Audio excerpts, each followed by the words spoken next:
আমার প্রাণপ্রিয় সভাপতি, মাননীয় এলাকার প্রতিনিধিবৃন্দ, উপস্থিত যুবক ভাইরা, পর্দার আড়ালের মা বোনেরা, আপনারা কেমন আছেন? আলহামদুলিল্লাহ আলা কুল্লি হাল ওয়া ফি কুল্লি মাকান। আল্লাহ সুবহানাহু ওয়া তাআলা বলেছেন সূরা ইব্রাহিমের মধ্যে, আউযু বিল্লাহি মিনাশ শাইতানির রাজীম, লাইন শাকারতুম লাযীদান্নাকুম। তোমরা যদি শুকরিয়া আদায় করো, কৃতজ্ঞতা প্রকাশ করো, আমি তোমাদের প্রতি আমার নিয়ামতকে বাড়িয়ে দেব।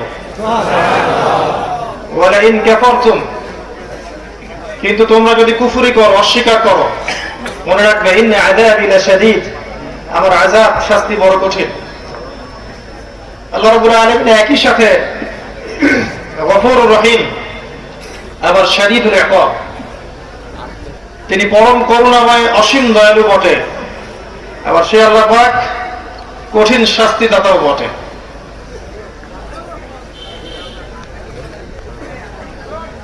আজকে আমি চেষ্টা করব ইনশাআল্লাহ আযজা ওয়া জাল অত্যন্ত গুরুত্বপূর্ণ একটা টপিক নিয়ে কথা বলার জন্য। আজকের আলোচনার টপিক হচ্ছে মহাবিশ্বের মহাবিস্ময়, মহাগ্রন্থ আল কোরআন। ইনশাআল্লাহ তাআলা এই বিষয়ে খুব সংক্ষিপ্ত সময়ের মধ্যে কিছু সারগর্ভ আলোচনা উপস্থাপন করার চেষ্টা করব ইনশাআল্লাহ। ওয়া মা তাওফীকি ইল্লা বিল্লাহ, আলাইহি তাওয়াক্কালতু ওয়া ইলাইহি উনীব। আল্লাহ রাব্বুল আলামিনের কাছে দোয়া করছি আল্লাহ পাক যেন আমাদের প্রত্যেককে আলোচনা শুনে বুঝে আমল করার তৌফিক দান করেন। একটা বিষয় নিয়ে আমরা খুব ভয় থাকি। আল্লাহ রাব্বুল আলামিন সূরা সাফের মধ্যে বলেছেন, ইয়া আইয়ুহাল্লাযীনা আমানু লিমা তাকুলুনা মা লা তাফআলুন। হে মুমিনগণ, তোমরা কেন এমন কথা বলো যেই কাজ তোমরা নিজেরাই করো না? তো আসলে অনেক বড় বড় কথা বলা অনেক সহজ, প্রতিশ্রুতি দেয়া সহজ, ওয়াদা করা সহজ, এগুলোর উপর আমল করা, অঙ্গীকার রক্ষা করা, এগুলো কঠিন। আল্লাহ বলেছেন, কাবুরা মাকতান ইনদাল্লাহি আন তাকুলু মা লা তাফআলুন। আল্লাহ পাকের কাছে সবচেয়ে নিকৃষ্ট সেই কাজ যা তোমরা বলো কিন্তু করো না। মুসলিম জাতির বর্তমান অধঃপতনের অন্যতম কারণ হচ্ছে কথা এবং কাজে মিল না থাকা। মুসলিম জাতির অধঃপতনের অন্যতম কারণ হচ্ছে অজ্ঞতা, সুশিক্ষার অভাব, দ্বীনি শিক্ষার অভাব, কোরআন সুন্নাহকে দিয়ে বিশ্বকে চ্যালেঞ্জ করার সাহসিকতার অভাব। মুসলিম জাতির অধঃপতনের অন্যতম কারণ হচ্ছে অনৈক্য, বিভেদ, হিংসা, বিদ্বেষ, বিভাজন, অভ্যন্তরীণ ক্রন্দন এবং সেক্টেরিয়ান ডিভিশন, যেটা বলি আমি, যে উম্মার মধ্যেই সাম্প্রদায়িক বিভক্তি। আরেকটা কারণ হচ্ছে আত্মশুদ্ধির অভাব। অনেক জানি আমরা, অনেকে অনেক আমলও করেন বটে, কিন্তু আমলগুলো ভিতর থেকে আসে না। ভিতরে নূরের অভাব আছে, বাসীরার অভাব আছে। উম্মার সমস্যাগুলোকে ফাইন্ড আউট করতে হবে, প্রথম কাজ এটা। এরপরে আপনি সলিউশনের চেষ্টা করতে পারবেন। তো আমার কাছে মোটা দাগে কয়েকটা প্রবলেম মনে হয়। একটা হচ্ছে অজ্ঞতা, সঠিক পড়াশোনার অভাব, সঠিক কনস্ট্রাকটিভ সিলেবাসের অভাব,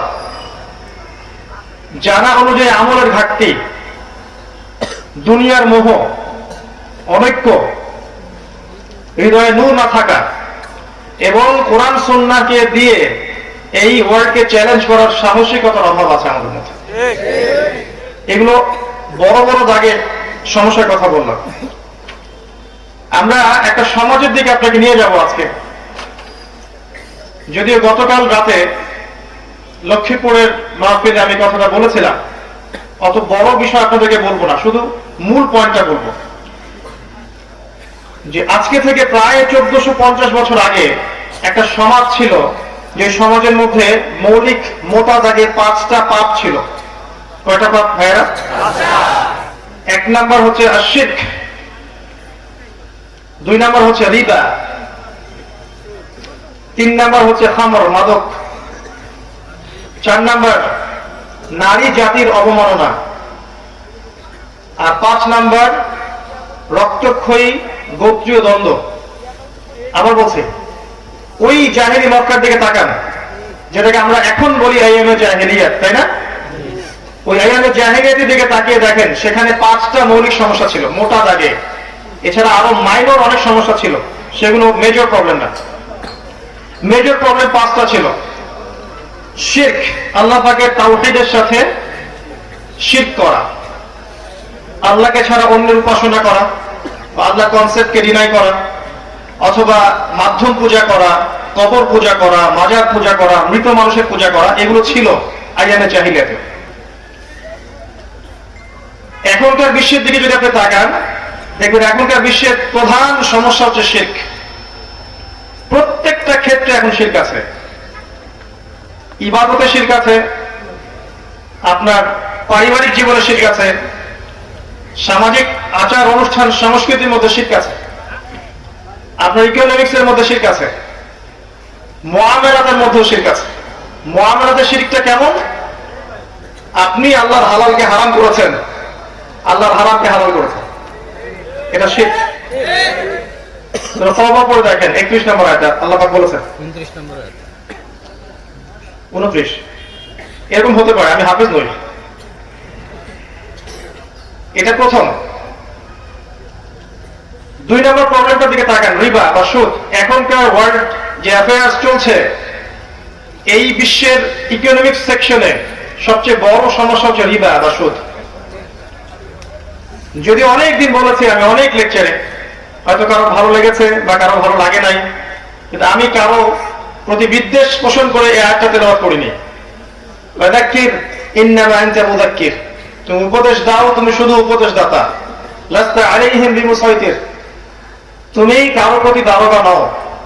একজন দায়ীর কাজ এটা, নবীর কাজ এটা, নবী বলা কাজ যারা করবেন তাদের কাজ এটা। এমনকি ফিরআউনের মতো বড় কাফেরকে যখন দাওয়াত দিতে যাচ্ছেন মুসা আলাইহিস সালাম, আল্লাহ পাক বলেন ইযহাব ইলা ফিরআউনা ইন্নাহু তাগা, তুমি ফিরআউনের কাছে যাও, সে সীমা লঙ্ঘন করেছে।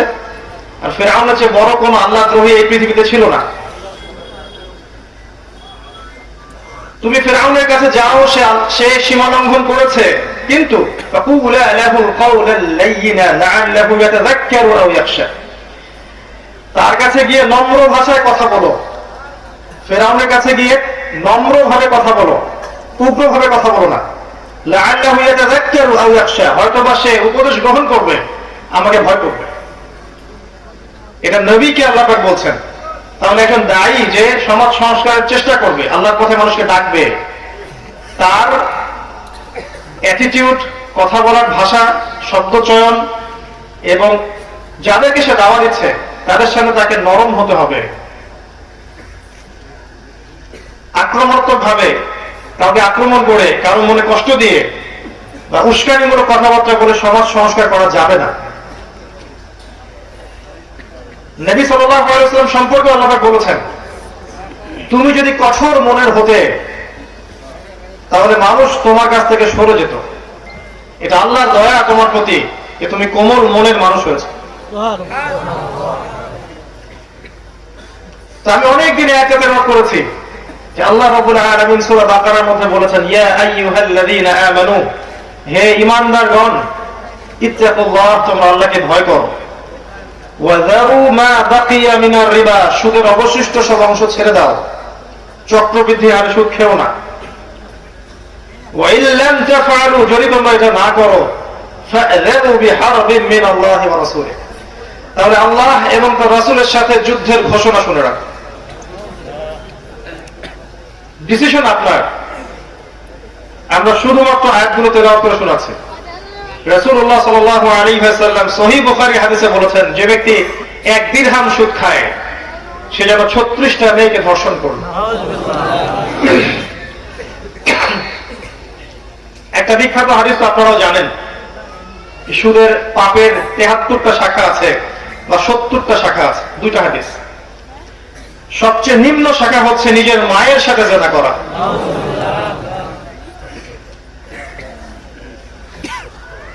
আল্লাহ রাব্বুল আলামিন বলেছেন আল্লাযীনা ইয়াকুলুনা রিবা, যারা রিবা খায়, সুদ খায়, লা ইয়াকুমুনা ইল্লা কামা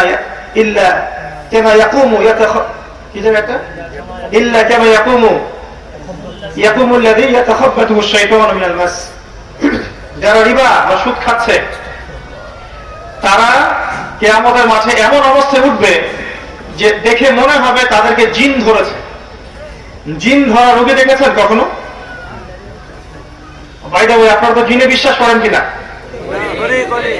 এখনকার এই সভ্যতা তো জিনে বিশ্বাস করে না, এলিয়েনে বিশ্বাস করে।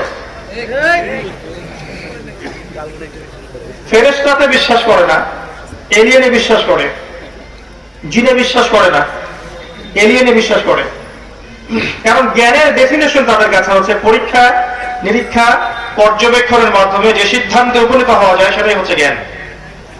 অতএব আপনি আল্লাহ, ফেরেশতা, জিন, কবরের আযাব, মিজান, পুলসিরাত, জান্নাত, জাহান্নাম এগুলোকে আপনি পরীক্ষাগারে পরীক্ষা করে প্রমাণ করতে পারবেন না। দ্যাট ইজ ওয়াই এগুলোর কোনো এক্সিস্টেন্স বা অস্তিত্ব নাই। নাউযুবিল্লাহ। এটা ওদের স্কুল অফ থট, ওদের ফিলোসফিক্যাল থট, ওদের শিক্ষা দর্শন এটা। আর মুসলিমদের শিক্ষা দর্শন হচ্ছে ওয়াকুলিল হাক্কু মির রাব্বিকুম, হক বা সত্য বা সত্য মিথ্যার মানদণ্ড যেটা সেটা আল্লাহর পক্ষ থেকে আসবে। আল ইলমু মিন ইনদিল্লাহ, জ্ঞান আল্লাহর পক্ষ থেকে আসে। ওয়া আল্লামা আদম আসমা কুল্লাহা, আল্লাহ পাক আদমকে প্রত্যেকটা নাম শিখিয়েছেন। আল্লামাল ইনসান মা লাম ইয়ালাম, মানুষকে সেই জ্ঞান শিক্ষা দিয়েছেন যা মানুষ জানতো না। অতএব বাই ডিএনএ সৃষ্টিগতভাবে আমাদের মধ্যে জ্ঞান ছিল না, আল্লাহ আমাদের মধ্যে জ্ঞান ইনস্টল করেছেন। এরপরে এই জ্ঞানটা ছড়িয়ে পড়েছে আদম থেকে আদমদের সন্তানের মধ্যে থেকে। যাই হোক, তো সুদখোরদের অবস্থা হবে এমন কিয়ামতের মাঠে যেন তারা জিনগ্রস্ত, তাদেরকে জিন ধরার মতো অবস্থা থাকে। আর নবী সাল্লাল্লাহু আলাইহি ওয়াসাল্লাম বলেছেন, আমি যখন মেরাজের রাতে সফর করেছি আমি দেখেছি একদল মানুষকে রক্তের নদীতে ফেলে মাথা ফাটিয়ে দেওয়া হচ্ছে। নাউযুবিল্লাহ। আমি জিজ্ঞাসা করলাম, ইয়া জিবরিল, এরা কারা? আমাকে বলা হলো এরা হচ্ছে আপনার উম্মতের সেই সব ব্যক্তি যারা ছিল সুদখোর। রক্তের নদী কেন? উত্তর দিতে পারবেন? এক্স্যাক্টলি, সুদের মধ্য দিয়ে মানুষের রক্ত চুষে খাওয়া হয়। ইসলামিক ইকোনমিক সিস্টেম যাকাত কেন্দ্রিক, ব্যবসা কেন্দ্রিক, কৃষি ভিত্তিক, দান সাদাকা কেন্দ্রিক, এটা ইসলামিক ইকোনমিক্স এর বেস। আর বর্তমান ইকোনমিক্স এর বেস হচ্ছে রিবা, সুদ। ও আহাল্লাল্লাহুল বাই'a ওয়া হারামা রিবা, আল্লাহ পাক ব্যবসাকে হালাল করেছেন, রিবাকে হারাম করেছেন। ডিফারেন্সটা কোথায়? ওরা তো বলছে ইন্নামাল বাই'উ মিসলু রিবা, ব্যবসা সুদের মতোই। আল্লাহ বলছেন আমি ব্যবসাকে হালাল করেছি, রিবাকে হারাম করেছি। বিজনেসে ইসলামিক ইকোনমিক্স এর মধ্যে একটু বোঝেন, মানি বা টাকা এটা মার্কেটের মধ্যে সার্কুলেট করতে থাকে, ঘুরতে থাকে। মূল যেটা মূলধন টাকা, এটা বাজারে ঘুরতে থাকে। ইসলামিক ইকোনমিক্স এমন, আজকে আপনি ধনী আছেন, কালকে আপনি গরিব হতে পারেন, চান্স আছে। কারণ ব্যবসায় লাভ এবং লসের কি আছে? রিস্ক আছে। চিরস্থায়ী কেউ ধনী থাকতে পারবে না ব্যবসায়, কোনো গ্যারান্টি নাই। আর আজকে যে দরিদ্র সে কাল ধনী হতে পারে, ব্যবসায় এই সুযোগ আছে। ইসলামিক মনিটারি সিস্টেমের মধ্যে মানি বা টাকা মার্কেটের মধ্যে সার্কুলেট করতে থাকে, ঘুরতে থাকে। এখানে চিরস্থায়ী ধনী হওয়ার সুযোগ নাই বা চিরস্থায়ী দরিদ্র থাকারও সম্ভাবনা নাই। এটা আল্লাহর হাতে। রিজিকটা কার হাতে? তখন আল্লাহর হাতে। তখন আল্লাহ আপনাকে রিজিক দিবেন। ওই ব্যবসার ওই মার্কেটের উপরে আল্লাহ কন্ট্রোল করবেন। আর যখন আপনি রিবায় চলে গেছেন, এখানে মানি টাকা সার্কুলেট করবে না, বরং এখানে ধনী ডে বাই ডে আরো ধনী হতে থাকবে। আর দরিদ্ররা ডে বাই ডে আরো পভার্টি এবং ডেস্টিটিউশনের মধ্যে যেতে থাকবে। এটাই আল্লাহ পাক হারাম করেছে, কারণ এটা সবচেয়ে বড় জুলুম বটে। আর যদি এমন হয় ধনীরা ধনী হতেই থাকছে এবং তাদের যাকাতও দিচ্ছে না, তাহলে অবস্থা চিন্তা করেন কি হতে পারে। এই হচ্ছে বেসিক ডিফারেন্স। আজকের টপিক ইকোনমিক্স না, নাহলে এটা নিয়ে আমি ইনশাআল্লাহ 2 ঘন্টা কথা বলতে পারবো। তো সমস্যাটা হচ্ছে এখানে মানি সার্কুলেট করে না, রিবার মধ্যে। এই কারণে ধনীরা চিরস্থায়ী ধনী হতে পারে। এই কারণে ওই সব ধনীদের হাতে কোন কোন ক্ষেত্রে একটা বড় রাষ্ট্র পর্যন্ত জিম্মি হয়ে যেতে পারে। এটাকে বলে ক্যাপিটালিজম বা পুঁজিবাদ। এর অপোজিশনে একটা মতবাদ চালু করা হয়েছিল, যেটাকে আমরা কমিউনিজম বলে থাকি। ওই চায়না এবং রাশিয়া যার উপর দাঁড়িয়ে আছে, যদিও বা এই মতবাদটা 100% ইসলামের সাথে সাদৃশ্যপূর্ণ নয়, অনেক পার্থক্য আছে, তারপরেও এর উপর দাঁড়িয়ে চায়না রাশিয়া উন্নতি করেছে। আজকে সারা বিশ্বের দিকে তাকিয়ে দেখেন, বাজার নিয়ন্ত্রণ করছে কারা? চাইনিজরা। ওরা কিন্তু পুঁজিবাদে নাই, ওরা আছে কমিউনিজমের উপরে। ইকোনমিক্স একটা খুব গভীর সাবজেক্ট, যেটা নিয়ে পড়াশোনা করা উচিত এবং আমাদের মাদ্রাসায় পড়ানো উচিত। রিবার কথা বলতে গিয়ে কথাগুলো বলে ফেললাম, যে রিবা মার্কেটের মধ্যে মানি সার্কুলেট হতে দেয় না। এই কারণে আল্লাহ পাক এটাকে হারাম করেছেন, রক্ত চুষে খাওয়ার মতো। এই জন্য রক্তের নদীতে ফেলে আপনাকে শাস্তি দেওয়া হবে, নাউজুবিল্লাহ। এটা ছিল 2 নম্বর সমস্যা। 3 নম্বর ছিল মাদক। তাকিয়ে দেখেন, আজকের বিশ্বের দিকে তাকিয়ে দেখেন, যুব সমাজের সবচেয়ে বড় সমস্যা কি? অধঃপতনের মাদক। যুবকদের অধঃপতনের অন্যতম কারণ হচ্ছে মাদক, পর্নোগ্রাফি, হারাম অ্যাফেয়ার্স, যেটা আমরা খুব পছন্দ করি। এখন কোন কোন ক্ষেত্রে সহি প্রেমও চলছে, নাউজুবিল্লাহ। দিনদার ভাইয়ের সাথে দিনী বোনের প্রেম, এটা সহি প্রেম নাকি? নাউজুবিল্লাহ। তো হারাম অ্যাফেয়ার্স সমস্যা। যুবকদের একটা সমস্যা হচ্ছে পারিবারিক সাপোর্টের অভাব। পারিবারিক সাপোর্টের অভাবে এদের মানসিকতাগুলো বিক্ষিপ্ত হয়ে যায়, হতাশায় তারা ভোগে। যখন তারা হতাশায় ভোগে তখন মাদকের কাছে যায়। গার্লফ্রেন্ডের কাছে সুখ না পেলে তখন মাদকের কাছে আসে, কখনো কখনো মিউজিকের কাছে যায়। এগুলো থেকে যখন চরিত্র খারাপ হয়ে যায় তখন পর্ন দেখা শুরু করে। একটা ছ্যাঁকা খেয়ে গেলে তখন মেয়েদেরকে আর ভালো লাগে না, তখন মনে হয় যে আমি আর বিয়ের সাথে কিছু করবো না, সারা জীবন এগুলো খারাপ কাজ করে বেড়াবো। মেয়েরা আসলে ভালো না। আমি কিন্তু বলিনি মেয়েরা ভালো না, কিছু মানুষ তখন মনে করে যে মেয়েরা ভালো না। এখন মেয়েদের সাথে হারাম সম্পর্কের দরকার নাই, খালি হারাম সম্পর্ক করবো, জীবনটা পার করে ফেলাবো। ধনী দুলাল হলে আরো মুশকিল, তখন চলে যাবে বারে, বিয়ার খাবে, হুইস্কি খাবে, অ্যালকোহল খাবে, মারামারি করবে, গুন্ডা মাস্তানি করবে। আর কোন কোন ক্ষেত্রে গুন্ডা মাস্তানি করে আবার কেরিয়ারও ভালো হয়ে যায়। অনেক সময় যে যত বড় গুন্ডা হতে পারে তার কেরিয়ার তত ভালো হয়ে যায়। এগুলো যুবকদের সমস্যা। একটা কথা বলি এখানে, যে প্রবলেমস গুলো হয়, হতাশা বলেন, মাদক বলেন, পর্নোগ্রাফি বলেন, আপনার হারাম অ্যাফেয়ার্স বলেন, বেকারত্ব, চাকরি পাচ্ছেন না, দারিদ্রতা, ফিউচারের টেনশন, বিয়ে করতে পারছেন না, সবকিছু কঠিন মনে হয়। এগুলো যুবকদেরকে নিয়ে যায় খারাপ পথের দিকে, শয়তানের আনুগত্যের দিকে। তখন তারা মনে করে এখানে গেলে মনে হয় সুখ পাবো, মনে হয় মিউজিকে সুখ পাবো, হয়তো মাদকে সুখ পাবো, বা গার্লফ্রেন্ডের কাছে গেলে সুখ পাবো, বা বড় পলিটিক্যাল পাওয়ার অ্যাচিভ করতে পারলে আমি সুখ পাবো, স্ট্যাটাস বাড়বে। বা অনেকে ধনী হওয়ার জন্য হারাম রাস্তা খোঁজেন, দ্রুত টাকা আর্ন করার জন্য। বিশ্বাস করেন ভাই, এগুলো আপনাকে চিরস্থায়ী সুখ শান্তি দিবে না। এগুলো সাময়িক একটা নেশা দিতে পারে, মাদকের মতো একটা সাময়িক নেশা, ঘোর দিতে পারে। চিরস্থায়ী সুখ শান্তি এবং সাকিনা কে দিবে জানেন? আল্লাহ রাব্বুল আলামিন। তার মাধ্যম হচ্ছে আল কোরআন এবং রাসূলুল্লাহ সাল্লাল্লাহু আলাইহি ওয়াসাল্লামের সুন্নাহ। আপনি সমস্ত এইসব উৎসগুলোকে ছেড়ে ফেলেন, ফেরে হাতের মধ্যে কোরআন ধরেন, দেখবেন মনের মধ্য থেকে প্রশান্তি পাচ্ছেন। কোরআন আপনাকে এত প্রশান্তি দিবে, এত সুখ দিবে, মনে এমন নূর নিয়ে আসবে, সারা দুনিয়া যদি আপনার থেকে দূরে চলে যায় আপনার কিচ্ছু মনে হবে না। আপনার আপনজনরা যদি আপনাকে নাও বোঝে আপনার কিচ্ছু মনে হবে না। আপনি হকের উপর থাকার পর দেখবেন সবকিছু সংকীর্ণ হয়ে আসছে, সবাই আপনাকে ছেড়ে চলে যাচ্ছে, ভালো মন্দ বলছে, পরিবার থেকে বাধা পাচ্ছেন, সমাজ থেকে বাধা পাচ্ছেন, পিতা মাতা বাধা দিচ্ছে, গার্লফ্রেন্ড ছেড়ে চলে গেল, চাকরি পাচ্ছেন না, দাঁড়িয়ে রাখছেন বলে বিয়ে হচ্ছে না। তো দেখবেন আপনার মনে তারপর একটা শান্তি কাজ করবে, কারণ আপনি কোরআন ধরে আছেন। আমি এই কথাগুলো এই জন্য বলতে পারি বিকজ আমি আপনাদের বয়সী, আর আপনারা জানেন না যে আমার আব্বা মারা গেছেন আমার বয়স যখন 7 বছর, তখন থেকে নিয়ে এই যে 30 বছর পর্যন্ত আমাকে কতগুলো স্ট্রাগলের সিঁড়ি পার হয়ে এই জায়গায় আসতে হয়েছে। আমাকে কেউ কখনো একটা ইসলামিক বই হাদিয়াও দেয়নি, বিশ্বাস করলেন? একটা বই, পুরো বংশ মিলে একটা ইসলামিক বই কেউ কিনে আমার হাতে তুলে দেয়নি, এটা পড়ো আল্লাহ তোমাকে হেদায়েত দিবে। আমার এই লেকচার হয়তো তারাও শুনবে, তারাও স্বীকার করবে কথাটা। তবে আমার আব্বা যতদিন বেঁচে ছিলেন, আল্লাহ পাক তাকে জান্নাতবাসী করুন, তিনি আমার শুরুটা করেছিলেন কোরআন দিয়েই, আলহামদুলিল্লাহ।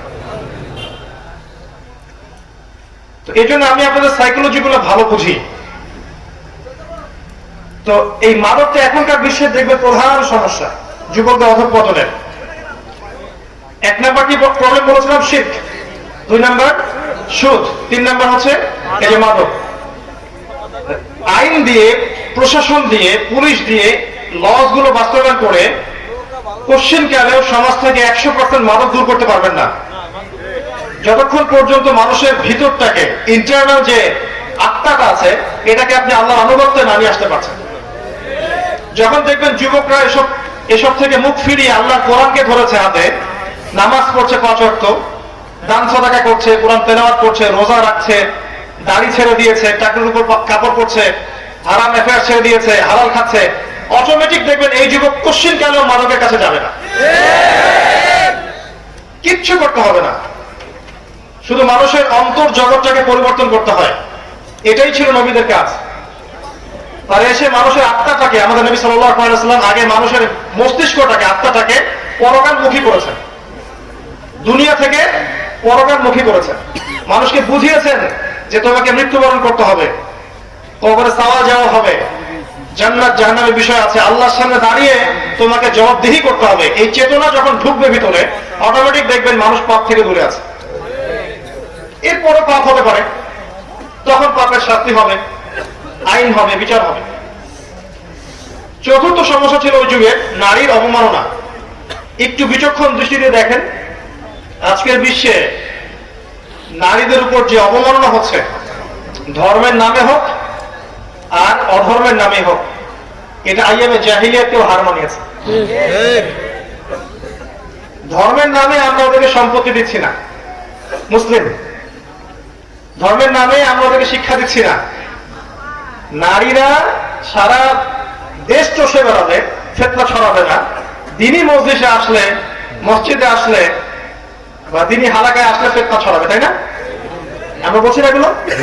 শিক্ষা থেকে বঞ্চিত করছি, তাদের জন্য ভালো প্রতিষ্ঠান গড়ে তুলতে পারছি না। শুধু মেয়েরা পড়বে, ওখানে ছেলেদের ওখানে এন্ট্রান্স থাকবে না, শুধু মেয়েদের জন্য আলাদা স্বতন্ত্র প্রতিষ্ঠান করতে পারছি না। একটু ভাবেন, আপনার স্ত্রী বা আপনার বোন, আপনার মা শিখবে কোথায়? দিনটা শেখার মাধ্যমটা কি? আপনি না হয় এখানে আসছেন, অনেক মাহফিলে যাচ্ছেন, মসজিদে যাচ্ছেন, মাদ্রাসায় যাচ্ছেন, আলেম ওলামার সংস্পর্শে যাচ্ছেন, আপনার স্ত্রী কি হবে? আপনার বোন, আপনার মা কি হবে?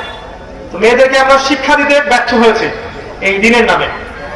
অল্প কিছু মাদ্রাসা গড়ে উঠেছে মেয়েদের জন্য, সেগুলো কিন্তু ওয়েল কোয়ালিফাইড না, একদম এখনকার যুগ উপযোগী না। এটা আমাদের দৃষ্টিভঙ্গি থেকে মেয়ের প্রতি জুলুম হয়ে গেছে। আর এই হিউজ পপুলেশনকে অ্যাভয়েড করে আপনি কখনো সমাজ সংস্কার করতে পারবেন না। সমাজ তো দূরের কথা, পরিবারই সংস্কার করতে পারবেন না। যতই আপনি মুত্তাকি পরেজগার হন না কেন, স্ত্রী যদি লাইনে না থাকে ভাই, তাহলে আপনিও দেখবেন বেলাইনে চলে গেছে। আর স্ত্রী যদি লাইনে থাকে, আপনাকে আত্মবিশ্বাস দেয়, আল্লাহ ওয়ালি হয়, ইনশাআল্লাহ দেখবেন আপনি বিশ্ব জয় করতে পারবেন। আল্লাহ পাক আমাদের মা বোনদেরকে হেদায়েত দান করুন এবং তাদেরকে যাবতীয় অবমাননা থেকে আল্লাহ পাক হেফাজত করুন। এগুলো বাইরেও আছে অশ্লীলতা। আজকে মেয়েদেরকে আমরা বেহায়ের মতো নামিয়ে দিয়েছি, পর্দার বালাই নাই, ফ্রি মিক্সিং, কো এডুকেশন, কো কারিকুলাম অ্যাক্টিভিটিস সব একসাথে চলছে। যেখানে যাবেন সেখানেই নারী, রাস্তাঘাটে, মার্কেটে, সিনেমা হলে, ব্যাংকে, এভরি সিঙ্গেল সেক্টর, বলতে শেষ করতে পারবো না। আর বললে আমার মুখ দিয়ে এমন কিছু শব্দ বের হয়ে যেতে পারে যেটা হয়তো অনেকের পছন্দ হবে না। তো প্রত্যেকটা জায়গায় আল্লাহ পাক কখনো বলেননি যে মেয়েরা এই অধিকার পাবে না। আল্লাহর বক্তব্য শুধু এতটুকু ছিল, তারা তাদের ক্ষেত্রে স্বতন্ত্র স্বাধীন। মেয়েরা মেয়েদের কর্মক্ষেত্রে স্বতন্ত্র স্বাধীন, মেয়েরা মেয়েদের স্কুল কলেজে স্বতন্ত্র স্বাধীন। তারা সেখানে তাদের মতো করে পড়বে। নারী টিচার থাকবে, মহিলা টিচার থাকবে, যখন চাকরি বাকরি করবে সেখানে, ব্যবসা বাণিজ্য করবে সেখানে মহিলারা থাকবে। ফ্রি মিক্সিংটাকে আল্লাহ পাক অ্যালাউ করেন নাই। এটাকে আল্লাহ অপরাধ? এটা করে আল্লাহ পাক কি ভুল করেছেন? নাউজুবিল্লাহ। আল্লাহ পাক ইসলাম এভাবে নাজিল করে কি আমাদেরকে পিছিয়ে দিয়েছেন? এগিয়ে নিয়ে আপনারা করলেনটা কি করলেন? মহিলাদের পুরুষের ফ্রি মিক্সিং হলো, শিশু বয়স থেকে নিয়ে একদম চাকরি পর্যন্ত সব ফ্রি মিক্সিং। আর পর্দা উঠিয়ে দিলেন আস্তে আস্তে করে। উঠিয়ে দিলেন কারা? পরিবারের কর্তারা উঠিয়ে দিল। পরিবারের লোকরা পর্দার দিকে খেয়াল করছে না। উঁচু লেভেলে আঙ্গুল তোলার সময় পরে আগে নিজের দিকে দেখেন না, পরিবারে পর্দা উঠিয়ে দিলেন। আর দায়ুসের মতো আচরণ করছে, পরিবারে বেহায়াপনা, অশ্লীলতা, অপসংস্কৃতি। মনে করছে আমার মেয়েটা ছোট, বড় হলে ঠিক হয়ে যাবে। বড় হতে হতে দেখা গেল ও 4-5টা বয়ফ্রেন্ড চেঞ্জ করে ফেলছে। তো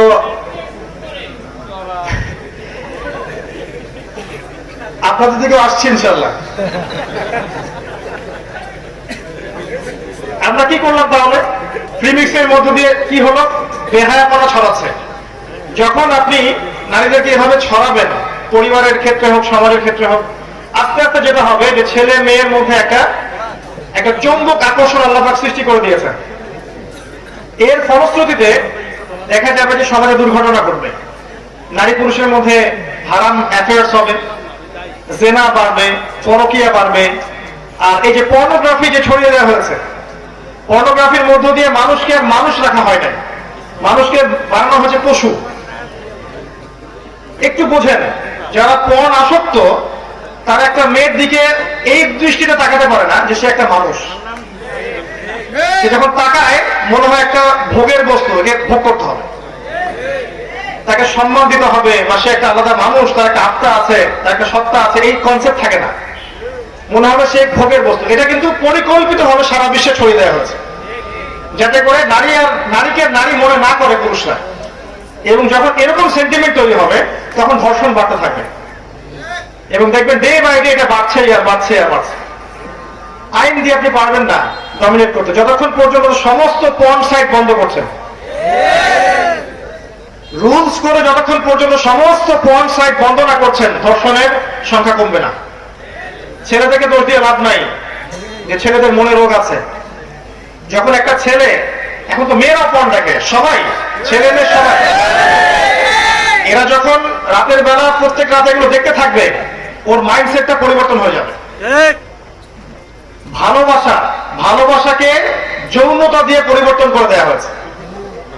ভালোবাসা, এই যে ভালোবাসা, স্ত্রী প্রতি একটা ভালোবাসা, মহব্বত, দেখবেন ওটাকে একটা যৌনতা দিয়ে পরিবর্তন করে দেওয়া হয়েছে। ওই যৌনতাকে মনে করা হয় এখন ভালোবাসা। নাউজুবিল্লাহ। সেটা অন্য একটা বিষয়। যেসব পরিবারের স্বামী স্ত্রীর মধ্যে মধুর সম্পর্ক আছে, তাদের জীবনটা আর যাদের মধ্যে এই সম্পর্ক নাই তাদের জীবনকে এক। যারা বিয়ের আগে কখনো কোনো মেয়েকে স্পর্শ করেনি, একটা মেয়েকে দিনের কারণে ভালো লেগেছে, ভালোবেসেছে, বিয়ে করেছে, তাদের সংসারটা সুখী না? আর যারা বিয়ের আগে অনেকগুলো মেয়ের সংস্পর্শ পেয়েছে, অনেকগুলো প্রেম করেছে, অ্যাফেয়ার্স হয়েছে, জেনা হয়েছে, পরে গিয়ে একটা বিয়ে করেছে, ওর সংসার কি সেম হবে? এখানে ভালোবাসাকে যৌনতা দিয়ে পরিবর্তন করা হয়েছে। এই কাজটা করেছে পর্নোগ্রাফি। এর মূল রূপকারকে জানেন? বাংলাদেশ না, এর মূল রূপকার হচ্ছে পশ্চিমা বিশ্ব। বিশ্বের যত বড় বড় ফাসাদ, রিবা বলেন, পর্নোগ্রাফি বলেন, মাদক বলেন, শিরক বলেন, ইকোনমিক স্যাংশন বলেন, বড় বড় যে বিষয়গুলো আছে, ইভেন এই জঙ্গিবাদের কথাই বলেন, সবগুলোর মূল রূপকার হচ্ছে এরা এগুলোর মূল রূপকার। সুকৌশল এগুলোকে তৈরি করে সারা বিশ্বে ছড়িয়ে দিয়েছে ওদের ভিশন বাস্তবায়ন করার জন্য। ভিশনটা কি? They want to rule the world. তারা এই বিশ্বকে শাসন করতে চায়। আর এই বিশ্বকে শাসন করতে গেলে সবচেয়ে বড় বাধা মুসলিমরা, মুসলিম যুবকরা, তরুণরা এবং আল্লাহওয়ালা মানুষেরা। কারণ তারা শিরকের সাথে আপোষ করে না, বেদাতের সাথে আপোষ করে না, হারাম মানতে চায় না, জিনা করতে চায় না, মাদক খেতে চায় না। এরা বাধা দেয়, কথা বলে, বিরাইগুস্তে কথা বলে। এদের ইন্টারনাল আত্মাটাকে ধ্বংস করে দেওয়ার জন্য মাদক, পর্নোগ্রাফি, রিবা এইসব ছড়িয়ে দেওয়া হয়েছে। আত্মার মধ্যে থেকে নূর চলে গেছে, নূর চলে গেলে ইমান আর কাজ করবে না। ইমানের তেজ যখন কমে যাবে তখন ওই জাতিটাকে দিয়ে আপনি কোনো চ্যালেঞ্জিং বিষয় আশা করতে পারেন না। আমরা এখানে না বসে যদি এটা সাহাবায়ে কেরামের মজলিস হতো, তারা কখন এগুলোর সাথে আপোষ করতেন? এই হচ্ছে বাস্তবতা। তো অনেকগুলো কথা বলে ফেললাম মাঝখানে, আমি মূল প্রসঙ্গে আসি। এই নারীর অবমাননা ওই যুগের চাইতে এখন বেশি হচ্ছে। ধর্মের নামে হোক, অধর্মের নামে হোক, বেহায়া করার নামে হোক, এই যে ধর্ষণ করা হচ্ছে, জেনা হচ্ছে, ব্যভিচার হচ্ছে, পরকীয়া বাড়ছে। গেট আপ, ড্রেস আপ দেখলে তো মনে হচ্ছে মাশাআল্লাহ সবাই হুর পড়ি নাকি। আরেকটা কথা বলি কষ্ট করে, যে কিছু ডিজিটাল পর্দাও আছে এখন, এগুলো সমাজে মুসলিমদের মধ্যে ফেতনা ছড়াচ্ছে বেশ। হাত পর্দা করুন করার মতো করে। পোশাকটা এমন হবে না যে পোশাকটা দিয়ে গায়ের কাঠামো বোঝা যায়, 1 নাম্বার। 2 নাম্বার, পোশাকটা এমন হবে না যে পোশাক পরার পরে গায়ের রং বা গায়ের এই যে স্কিন দেখা যায়। আমার এখান থেকে এই অংশ স্কিন দেখা যাচ্ছে কি? এটা পর্দা, এটা পর্দা নয়। কাপড় এমন হবে না যে আপনি মেয়ে হয়ে ছেলের পোশাক পরেছেন, এমন কাপড় পরা যাবে না। আর 4 নাম্বার হচ্ছে অমুসলিমদের সংস্কৃতি যেগুলো পোশাকের মধ্যে আছে এগুলো পরা যাবে না। এই 4টা মূলনীতি মা বোনদেরকে মানতে হবে। আল্লাহ পাক তাদেরকে মানার তৌফিক দান করুন। আমাদের স্বামী এবং বাবাদেরকে এই তৌফিক দান করুন যাতে আমরা স্ত্রীদেরকে পর্দায় রাখতে পারি, মেয়েদেরকে পর্দায় রাখতে পারি। সারা বিশ্ব কোথায় চলে যাক যাক ভাই, সারা দেশ কোথায় যায় যাক, সারা সমাজ কোথায় যায় যাক, আপনি আপনার গঠন এককটা ঠিক রাখেন, আপনার পরিবার। তবে যখন সমাজ কলুষিত হয়ে যায় তখন পরিবারও ঠিক থাকে না। কারণ আমাদের পরিবার তো সমাজের অন্তর্ভুক্ত। পরিবার হচ্ছে একটা সমাজের গঠন একক। তো সমাজ যদি কলুষিত হয় তখন একা একা তো ভালো থাকা যায় না। তাই ভালো মানুষদের সংস্পর্শে থাকতে হয়, আল্লাহওয়ালাদের সংস্পর্শে থাকতে হয়, তাদের সাথে মিলেমিশে একটা কমিউনিটি বেস থাকতে হয়। আলেম ওলামার সংস্পর্শে গিয়ে, মাদ্রাসা মসজিদের সাথে সম্পৃক্ত রেখে, দিনী হালাকার মধ্যে, নামাজের মাধ্যমে, নামাজ জামায়াত এগুলোর মধ্য দিয়ে কিন্তু দেখবেন যে আপনি সমাজে সামাজিক ভাবে বেঁচে আছেন। আর এখন পরিবারগুলো হয়ে গেছে সব স্বতন্ত্র। দেখা যায় একটা পরিবারের মধ্যেই সব সদস্য আলাদা আলাদা জগতে বাস করে। কিভাবে? সবার হাতে একটা করে ফোন আছে, সবার একটা আলাদা জগৎ। একটা ঘরের মধ্যে বসে সবাই গল্প করছে, দেখুন সবার হাতে একটা করে ফোন। সবাই আলাদা আলাদা জগতে বাস করছে, একই ছাদের নিচে বাস করার পরেও। তো আমরা আল্লাহর কাছে দোয়া করছি এই মজলিসে ইনশাআল্লাহ আল্লাহ পাক দোয়া কবুল করবেন। আল্লাহ পাক যেন আমাদেরকে সমস্ত রকম শিরক থেকে মুক্ত রাখেন, সুদ থেকে মুক্ত রাখেন, মাদকদ্রব্য থেকে মুক্ত রাখেন এবং পর্দার মধ্যে থাকার তৌফিক দান করেন মা বোনদেরকে। ছেলেদেরও পর্দা আছে। আল্লাহ পাক সূরা নূরের মধ্যে আগে ছেলেদের পর্দার কথা বলেছেন। ছেলেদেরকেও পর্দা করতে হবে। এটার জন্য অনেকে অনেক বেগ পান, অনেক প্রশ্ন করেন। উত্তর আমি একটা দিব খালি, যে যত বেশি কোরআনকে সময় দিবে তার কাছে দুনিয়ার এই চাকচিক্য ভালো লাগবে না। যে যত বেশি কোরআনকে সময় দিবেন, আমার চেয়ে আপনারা বেশি দিতে পারেন, আমি যে খুব বেশি দিচ্ছি তা বলছি না।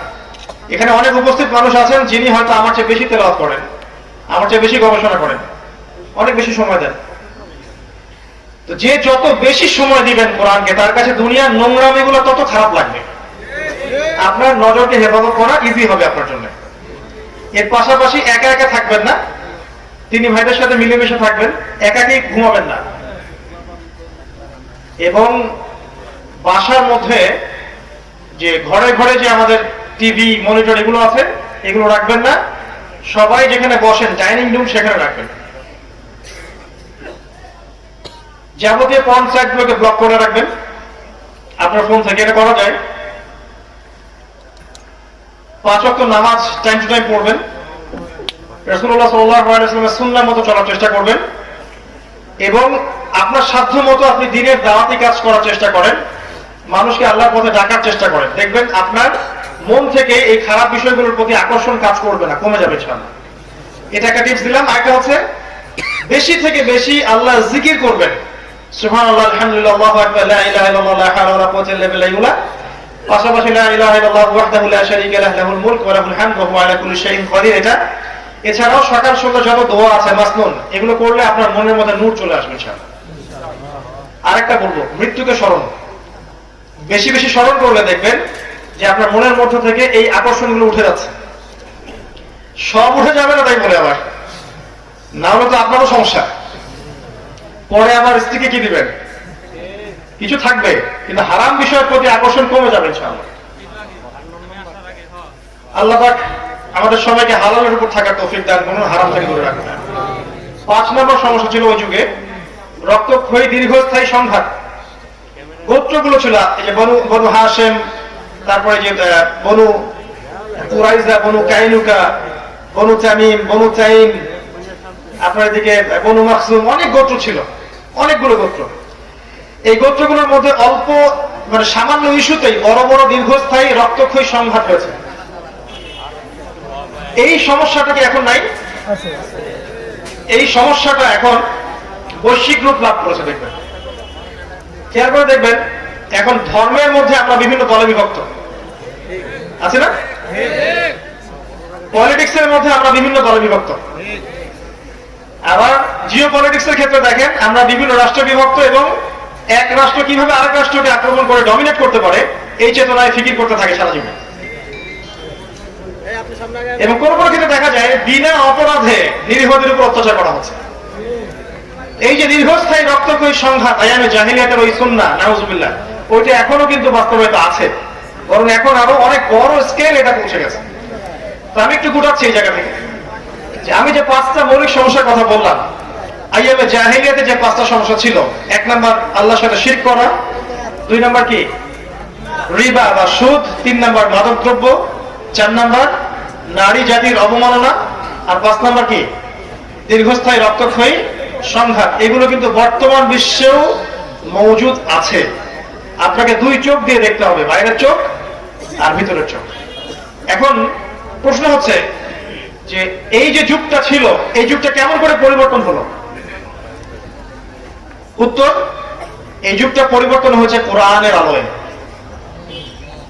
ওই যুগটা পরিবর্তন হয়েছে কোরআনের আলোয়। একটু দেখাবো কিভাবে। রাসূলুল্লাহ সাল্লাল্লাহু আলাইহি ওয়াসাল্লাম এই যুগেই জন্ম নিয়েছিলেন, তাই না? জন্ম নেওয়ার পরেও কিন্তু তিনি ওই যুগের স্রোতে গা ভাসিয়ে দেননি। তিনি আগে থেকে ভালো মানুষ ছিলেন, এতিমের খোঁজ খবর নিতেন, কখনো শিরক করেন নাই, স্ট্যাচু ওয়ার্শিপ করেন নাই, কখনো তিনি মাখন পূজা করেন নাই, কখনো সুদের ধার কাছে যান নাই, মাদক খান নাই, জেনার ধার কাছে যান নাই, এতিমের খোঁজ নিয়েছেন, বিধবার খোঁজ নিয়েছেন, অসহায়ের পাশে দাঁড়িয়েছেন। যাবতীয় চারিত্রিক গুণাবলীতে তিনি আগেই বলিয়ান ছিলেন, আগে থেকেই। আল্লাহ পাক সূরা কলমের মধ্যে বলেছেন না, ইন্নাকা লাআলা খুলুকিন আযীম, আপনি মহান চরিত্রের অধিকারী। এই সমাজে জন্ম নেওয়ার পরে তিনি সমাজের এই বিষয়গুলোকে মেনে নিতে পারলেন না। এক পর্যায়ে কিন্তু হিলফুল ফুজুর তৈরি করেছিলেন, তাই না? কিন্তু মানুষের মস্তিষ্ক প্রসূত জ্ঞান দিয়ে আসলে সমাজ সংস্কার করা যায় না, এটাই বাস্তব। এই জন্য নবী সাল্লাল্লাহু আলাইহি ওয়াসাল্লাম শতভাগ সফল হয়েছিলেন এটা আমরা বলতে পারছি না, কারণ সমাজের সমস্ত সমস্যা তিনি তখন দূর করতে পারেননি। এরপর যখন তার বয়স 40 হয়ে গেল, সমাজ থেকে তিনি ডিসকানেক্টেড থাকতে লাগলেন, তাই না? আপনার সিরাত তো পড়েছেন, পড়েন নাই? রাসূলুল্লাহ সাল্লাল্লাহু আলাইহি ওয়াসাল্লামের জীবনী একটা বার কারা কারা পড়েছেন হাত তোলেন। আপনারা সংখ্যাটা একটু দেখেন। বাস্তবতা হচ্ছে এটা, বাস্তবতা যখন এমন, তখন আল কোরআনের আলো ঘরে ঘরে জ্বলবে না। বাস্তবতা যখন এমন, তখন আল কোরআনের আলো ঘরে ঘরে জ্বলবে না, বিশ্বে জ্বলবে না। যখন এই প্রশ্নের উত্তর দেওয়ার জন্য সবাই হাত উঁচু করবেন, আমরা সবাই রাসূলের জীবনী একবার পড়েছি, সবাই কোরআন একবার খতম দিয়েছি অর্থ সহ, সবাই দ্বীনের বেসিক জ্ঞান অর্জন করেছি, ঠিক আছে? সবাই আল্লাহর হালালকে হালাল জেনেছি, হারামকে হারাম জেনেছি, তখন দেখবেন আল কোরআনের আলো সব জায়গায় জ্বলবে, তার আগে জ্বলবে না। রাসূল সাল্লাল্লাহু আলাইহি ওয়াসাল্লাম যখন এই 40 বছরে আসলেন, তখন সমাজ থেকে ডিটাচ থাকা শুরু করলেন। অল্প কিছু খাবার নিতেন, নিয়ে গুহায় চলে যেতেন।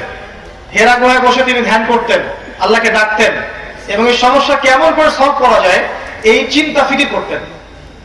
এবং তার স্ত্রী খাদিজা রাদিয়াল্লাহু আনহা তাকে হেল্প করতেন, খাবার দিয়ে আসতেন। আপনারা হয়তো যারা হজ উমরা করতে গিয়েছেন তারা দেখেছেন যে গাড়ে হেরা কত উঁচু, দেখেন নাই? এত উঁচু, উঠতে নামতেই 2-3 ঘন্টা সময় চলে যাবে। এত উঁচু পথ খাদিজা রাদিয়াল্লাহু আনহা একজন মহিলা হয়েও ওঠানামা করেছেন তার স্বামীর স্বপ্ন বাস্তবায়নে সাহায্য করার জন্য। খেয়াল করেছেন? তাই ঘরের মধ্যে একটা নেকড়া স্ত্রী থাকলে আপনি দুনিয়াতে জান্নাতে থাকবেন ইনশাআল্লাহ। আর ঘরে যদি একটা বদকার স্ত্রী থাকে তাহলে দুনিয়াতে আপনি জাহান্নামে। খাদিজা রাদিয়াল্লাহু আনহা ছিলেন তার প্রেমময় প্রিয়তম স্ত্রী, যার কথা তিনি শেষ বয়সে গিয়ে বলতেন। আর আয়েশা রাদিয়াল্লাহু আনহা একটু ঈর্ষা করতেন, আপনি কেন তার কথা বলেন, যা দাঁত পড়ে গিয়েছিল, বয়স হয়ে গিয়েছিল।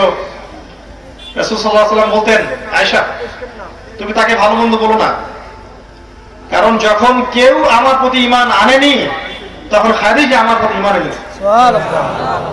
তাই কষ্টের সময় সাথীদেরকে ভুলে যাবেন না। কষ্টের সময় সাথীরাই হচ্ছে আপনার প্রকৃত বন্ধু। ঠিক। সুখের সময় অনেক মানুষ পাশে আসবে, ঠিক, তাকবীর দিবে, আল্লাহু আকবার বলবে, স্লোগান দিবে। বিপদের সময় দেখবেন কেউ নাই পাশে। ঠিক। আর এই জন্য আমি বলি একটা কথা বারবার, যে আল্লাহ ছাড়া আপন বলতে আসলে কেউ নাই। আল্লাহকে আপন করে নেন, সব আপনার হয়ে যাবে ইনশাআল্লাহ। আল্লাহকে পর করে অন্যদেরকে আপন করতে যান, সব ভেস্তে যাবে, কিছু থাকবে না। তো যাই হোক, রাসূল সাল্লাল্লাহু আলাইহি ওয়াসাল্লাম ওই গুহায় বসে চিন্তা করতেন কিভাবে এই সমাজটাকে পরিবর্তন করা যায়। ঠিক তখন আল্লাহর পক্ষ থেকে ওহী এসেছে। জিবরাইল আলাইহিস সালাম সশরীরে এসেছেন, তার 600টা পাখা ছিল, এসে বলেছেন ইকরা, পড়ুন। কি বলেছেন ভাই? ইকরা মানে পড়ুন। নবীজি বলেছেন মা আনা বিকারি, আমি তো পড়তে জানি না, কারণ তিনি লিখতেও জানতেন না, পড়তেও জানতেন না। আর এটাতে আসলে লজ্জা পাওয়ার কিছু নাই। স্বাক্ষর নাম সাইন করতে পারলেই যে জ্ঞানী হওয়া যায় এমন নয় বিষয়টা। জ্ঞান আল্লাহর পক্ষ থেকে আসে। এমন অনেক মানুষ আছেন যারা লিখতে পড়তে জানেন না, কিন্তু অনেক জ্ঞানী সমাজের মধ্যে আছে না? এমন অনেক বড় বড় কিন্তু কবি সাহিত্যিক ঔপন্যাসিক ছিলেন যারা অনেক সময় স্কুলে পড়েন নাই, কলেজে পড়েন নাই, আছে না? তো রাসূল সাল্লাল্লাহু আলাইহি ওয়াসাল্লাম লিখতে জানতেন না, পড়তে জানতেন না, অক্ষর জ্ঞানহীন ছিলেন। আল্লাহ পাক তাকে বাছাই করেছেন যাতে মানুষ এটা বলতে না পারে যে তিনি কোরআন বানিয়ে রচনা করে নিয়ে এসেছেন। তার কাছে ওহী আসলো, তিনি বললেন আমি পড়তে জানি না। তো জিবরাইল আলাইহিস সালাম তাকে চেপে ধরলেন শক্ত করে, ছেড়ে দিলেন, দিয়ে বলেন ইকরা, পড়ুন এবার। নবীজি বলেন মা আনা বিকারি, আমি তো পড়তে জানি না। আবার চেপে ধরলেন, আবার ছেড়ে দিলেন। সহিহ বুখারীর হাদিস এটা। শেষে গিয়ে বললেন ইকরা বিসমি রাব্বিকাল্লাযী খালাক, পড়ুন আপনার সেই রবের নামে যিনি আপনাকে সৃষ্টি করেছেন। তাহলে দেখেন, সমাজের এই সমস্যাগুলোকে দূর করার জন্য, পরিবর্তন করার জন্য, জাহেলিয়াতে পূর্ণ সমাজকে আলোর সমাজ বানানোর জন্য আগে পড়তে হবে। কি করতে হবে? পড়তে হবে। আল্লাহ পাক তার নবীকে প্রথমে বলেন নাই নামাজ পড়ো, রোজা রাখো, যাকাত দাও, হজ করো, স্ট্যাচু ওয়ার্শিপ করো না, কিচ্ছু বলেন নাই। আল্লাহ পাক কি বলেছেন? পড়ো। কি পড়বেন?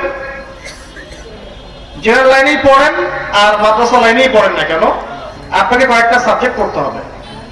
1 নাম্বার আল কোরআন, কোরআনের তিলাওয়াত শিখতে হবে, অর্থ বুঝতে হবে, তাফসীর পড়তে হবে, আরবি ভাষা শিখতে হবে, কোরআন নিয়ে গবেষণা করতে হবে। 2 নাম্বার হাদিস, হাদিসের ছোট থেকে বড় সমস্ত কিতাবগুলো পড়তে হবে। একদম হাদিস 40 থেকে শুরু করে এই যে ফয়জুল কালাম, রিয়াদুস সালিহিন, মিশকাত, বুলুগুল মারাম, নাসাই, আবু দাউদ, তিরমিজি, বুখারী, মুসলিম, সব ধাপে ধাপে, একবারে আবার গাছের আগে উঠতে যাবেন না। 3 নাম্বার পড়তে হবে সিরাত, রাসূলুল্লাহ সাল্লাল্লাহু আলাইহি ওয়াসাল্লামের জীবনী। 4 নাম্বার পড়তে হবে ইসলামের ইতিহাস। 5 নাম্বার পড়তে হবে ইসলামিক ইকোনমিক্স বা ইসলামী অর্থনীতি। 6 নাম্বার পড়তে হবে সাহাবায়ে কেরামের জীবনী। 7 নাম্বার জিওপলিটিক্স, মানে এই যে ভূ রাজনৈতিক প্রেক্ষাপট। 8 নাম্বার হচ্ছে ফিলোসফি বা দর্শন, ইসলামিক ফিলোসফি। এই সাবজেক্টগুলো যদি আপনি পড়েন, জেনারেল লাইনেই পড়েন আর মাদ্রাসা লাইনেই পড়েন, ইনশাআল্লাহ দেখবেন আপনি কোরআন এবং সুন্নাহকে দিয়ে বিশ্বকে ব্যাখ্যা করতে পারছেন। আর একমুখী জ্ঞান অর্জন করে আগামী বিশ্বকে আমরা ডিল করতে পারবো না। একমুখী জ্ঞান, শুধু জেনারেলি পড়ছেন আর শুধু মাদ্রাসায় পড়ছেন, এর মধ্যে কোনো হারমোনিয়াস কম্বিনেশন নাই, কানেকশন নাই, তাহলে দেখবেন জ্ঞানগুলো হবে একমুখী। একজন মেডিকেল ডক্টর ইমামতি করবেন এমন যোগ্যতা অর্জন করতে হবে। আবার একজন ইমাম সাহেব সমাজের নেতা হবেন এই যোগ্যতা অর্জন করতে হবে। দ্বিমুখী পড়াশোনা করে আসলে খুব একটা ফায়দা হচ্ছে না। আর যারা জেনারেল লাইনে পড়ছেন তাদের প্রতি অনুরোধ থাকবে, আপনার জ্ঞানটাকে আপনি ইসলামের কল্যাণে ব্যয় করেন। ওই সাবজেক্টেই পড়েন, যে সাবজেক্ট আপনি পড়ছেন ওই জ্ঞানটাকে দ্বীনের খেদমতের দিকে নিয়ে আসেন। সম্ভব না? একজন ডক্টর তিনি কি ভালো সমাজসেবী হতে পারেন না? একজন ইঞ্জিনিয়ার তিনি কি সমাজকে ভালো কিছু দিতে পারেন না? একজন অর্থনীতিবিদ রাষ্ট্রবিজ্ঞানে পড়েছেন, তিনি সমাজকে রাষ্ট্রকে ভালো কিছু দিতে পারবেন না? এই সাবজেক্টগুলো কোনোটাই অনইসলামিক সাবজেক্ট নয়। হতাশ হবেন না, ওই সাবজেক্টেই পড়বেন, কিন্তু আপনার বেসটা কি হবে? ইসলামিক। ইসলামিক সাবজেক্টগুলো পড়বেন, কোরআন, আরবি ভাষা, সিরাত, হাদিস, ইসলামের ইতিহাস, ফিকহ, ফিকহটা বলতে ভুলে গেছিলাম, ফিকহ, এবং ইসলামিক ইকোনমিক্স, জিওপলিটিক্স, এগুলো পড়বেন। আল্লাহ পাক সবাইকে পড়ার তৌফিক দান করুন।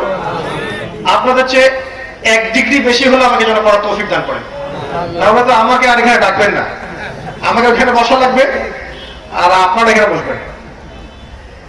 এটা যেন হয়, দোয়া করি, এটাও যেন হয়, আল্লাহ যেন কবুল করে। তো রাসূল সাল্লাল্লাহু আলাইহি ওয়াসাল্লামকে প্রথম পড়তে বলা হয়েছে। এবার খেয়াল করে দেখেন, এই ওহীটা আসলো কখন? যখন তার বয়স 40। এবার 23 বছর পরে চলে যান, 23 বছর পর চলে যান, এবার আপনি মক্কার দিকে